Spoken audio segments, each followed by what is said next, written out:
And now, hello everybody, my name is Christian and welcome back to Skycast. And we have a lot to cover today. Once again, severe weather beginning to pick up even in my portion of the United States. And as well as that, Hurricane Beryl hitting Category 5 strength heading directly for Jamaica. Let's go ahead and get right into it. Now, we are getting into the latter end of this severe weather period for the most part. It is going to start calming down as we get into the day 3 and the day 4, which I'll show you guys in a second. But today, we do have multiple areas of severe weather. And for the most part, two main areas of concern. You have one area over here towards portions of the central slash high plains. This does include areas of Wyoming all the way down into portions of Colorado and Kansas. And then you have another more long area of severe storms. And this is going to be through portions of Kentucky, Ohio, Indiana, Illinois, all the way over into portions of Missouri. And I can remove that population just for a little bit so you can see the graphic type better. Anywhere from Lexington to Louisville going to be on that border for that slight and enhanced. And then we go all the way over here. Not that slight and enhanced, but over here towards that marginal slight, my bad. And then we come over here to portions of Nebraska, Kansas, where we also have the slight risk in effect for those scattered damaging storms. If we look at the tornado, over here towards Kentucky, not really a tornado threat. Does not mean you can't get one of those storms that can rotate. Just means that we're not really expecting any tornadoes to happen in this area just due to the environment that's there. Over here towards Nebraska, on the other hand, though, you do have that 5% tornado threat where a few tornadoes are possible through that area. If we move over to the wind threat, pretty much a significant wind tag towards the more Nebraska, Colorado, Kansas side of this. Over here towards the other area, though, where you're having that 15%, you're going to see those wind gusts of about 55 to 60 miles an hour. Then we move over to hail. Once again, not much of a hail concern towards the Kentucky side. It's going to be mainly that area where we're seeing through the Nebraska, Colorado area. If we scroll down to the summary, a severe threat for all hazards is possible this afternoon into the evening portion in the high plains. Damaging severe gusts may occur near a separate frontal zone, mainly in the Ozarks to the Ohio Valley. So overall, need to be weather aware today, need to know what you're doing, have a plan in case you do get some or one of these polygons. And if we're looking at Radar Omega, kind of looking at the threat over here towards the Ohio Valley, it's going to be a very rainy day for the most part. This is not expected to be a wild concern for severe storms.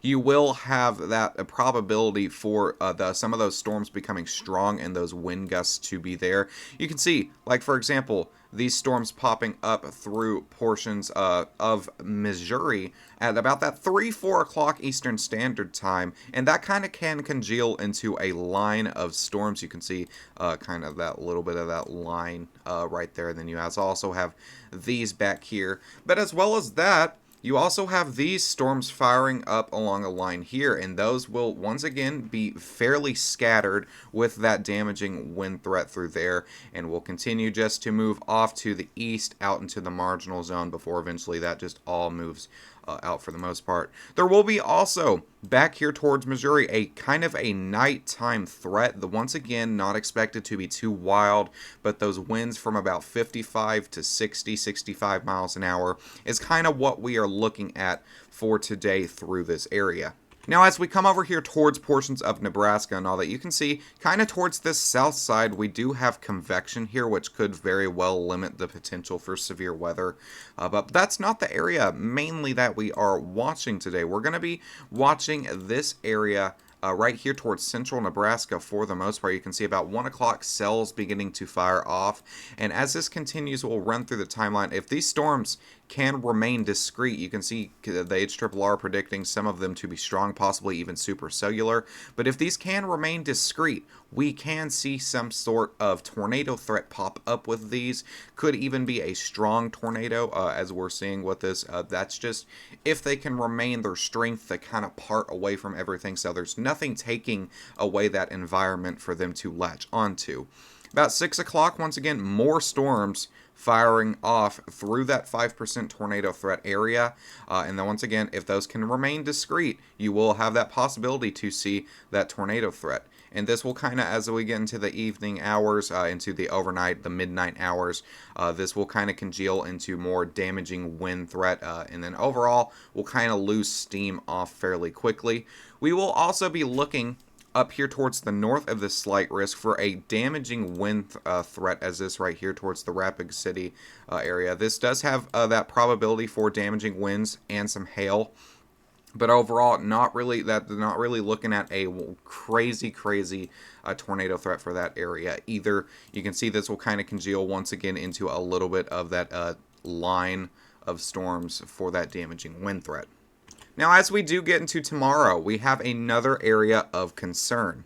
We have a slight risk through portions of Missouri, Kansas, Oklahoma, and into portions of extreme northeastern Arkansas. Don't know why the website reloaded.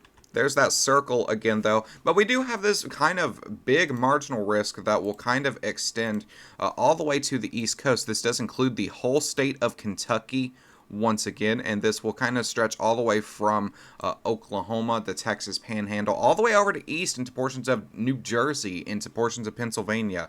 That is not going to be too wild of a threat tomorrow just yet. You can see that kind of two areas being highlighted through this tornado threat, one being towards the Iowa portion of this marginal, the other one being towards the slight risk here that we are seeing through portions of Missouri and portions of Kansas.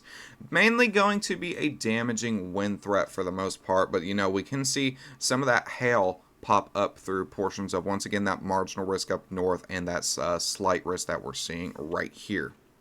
If we look at the summary, severe thunderstorms will be possible on Independence Day, the 4th of July, mainly across the lower Missouri Valley, Ozarks, and into the South Central Plains. And you can pause to read the synopsis for this one if you would like to.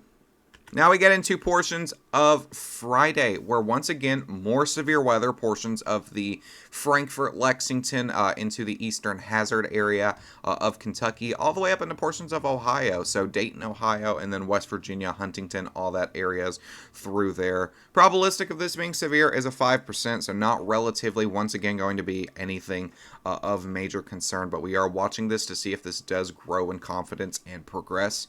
For the rest of this, though, almost 75% of this map is going to see at least some sort of scattered storm. You can see from Maine all the way down into Florida, all the way over into portions of Idaho, down into Arizona, has that area for there to be some scattered storms. Not damaging, not concern of the severity, just going to be some rainy day on Friday. The only area kind of seeing an exception is the West Coast, and then portions down here through Kansas and Missouri that's not really expected to be seeing much through Friday.